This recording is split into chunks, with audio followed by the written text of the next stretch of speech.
பிரதி வணக்கம். சட்டவிரோத பணப்பரிமாற்ற வழக்கில் கடந்த ஜூன் 14ஆம் தேதி முன்னாள் அமைச்சர் செந்தில் பாலாஜி அமலாக்கத்துறையால் கைது செய்யப்பட்டு புழல் சிறையில் அடைக்கப்பட்டு வருகின்றார். இந்நிலையில் செந்தில் பாலாஜி தரப்பில் ஜாமீன் கோரி உச்சநீதிமன்றத்தில் மனு தாக்கல் செய்யப்பட்டது. அந்த மனுவின் மீதான விசாரணை என்பது உச்சநீதிமன்றத்தில் 2 நீதிபதிகள் கொண்ட அமர்வு முன்பாக தொடர்ச்சியாக விசாரணை நடைபெற்று வருகின்றது.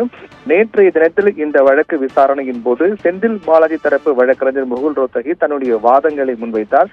குறிப்பாக இந்த செந்தில் பாலாஜியுடைய கைது விவகாரத்தை பொறுத்தவரையில் அடுத்த கட்ட மேல் விசாரணை என்பது எதுவும் நடைபெறாமல் காழ்ப்புணர்ச்சி திட்டமிட்டு பழிவாங்க நோக்கில் தான் செந்தில் பாலாஜி மீது இந்த வழக்கு தொடரப்பட்டு தொடர்ந்து அவர் சிறையில் அடைக்கப்பட்டு வருகிறார் என்றும் இதன் காரணமாக அவருக்கு ஜாமீன் வழங்க வேண்டும், மேலும் அவருடைய உடல்நீ கருத்தில் கொண்டு அவருக்கு ஜாமீன் வழங்க வேண்டும் உள்ளிட்ட காரணங்கள் முன்வைக்கப்பட்டது. செந்தில் பாலாஜி தரப்பில் ஆஜரான முகுல் ரோத்தகி தொடர்ந்து செந்தில் பாலாஜிக்கு ஜாமீன் வழங்குவது தொடர்பாக அமலாக்கத்துறை தொடர்ந்து எதிர்ப்பு தெரிவித்து வருகிறார்கள். இந்நிலையில் நேற்றைய தினத்தில் செந்தில் பாலாஜி தரப்பினுடைய வாதங்கள் முடிவடைந்த நிலையில் இன்றைய தினத்தில் அமலாக்கத்துறை தரப்பிலான வாதங்கள் முன்வைக்கப்பட்டன.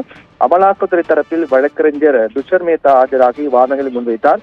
அப்போது செந்தில் பாலாஜிக்கு ஜாமீன் கொடுக்க கூடாது என்பது தொடர்பான பல்வேறு வாதங்களையும் பல்வேறு அது தொடர்பான தரவுகளையும் அவர் முன்வைத்தார்.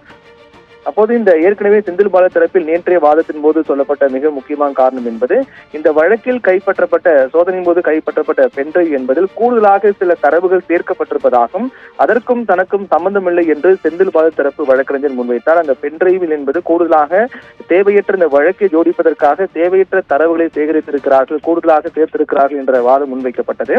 அதைத் தொடர்ந்து இன்றைய அமலாக்கத்துறை வாதத்தின் போது நீதிபதிகள் சரமாரியாக அமலாக்கத்துறைக்கு கேள்வி முன்வைத்தார்கள்.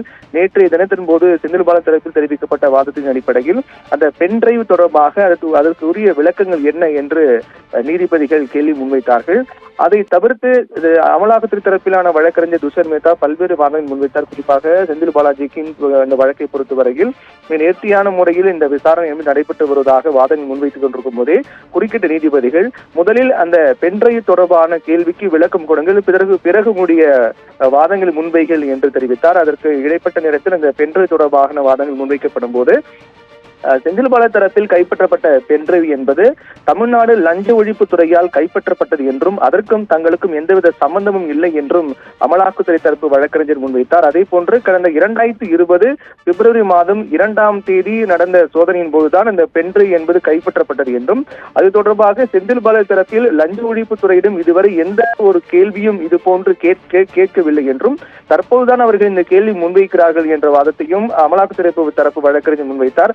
இருந்தாலும் இந்த விவகாரத்தை பொறுத்தவரையில் நாங்கள் கேட்பது நேரடியான பதில் மட்டும்தான் என்றும் தேவையற்ற விடயங்கள் பற்றி பேச வேண்டாம், நேரடியான பதிலை மட்டுமே கூறுங்கள் என்று நீதிபதி தெரிவித்த காரணத்தால் இதற்கு பதில் கூற அவகாசம் வேண்டும் என்றால் நாளை ஒரு நாள் எடுத்துக்கொள்ளுங்கள் என்றும் நாளை இதுக்கான பதிலை தயார் செய்து நீதிமன்றத்தில் தெரிவிங்கள் என்று தெரிவித்து இந்த வழக்கை நாளை ஒத்தி வைத்திருக்கிறார்.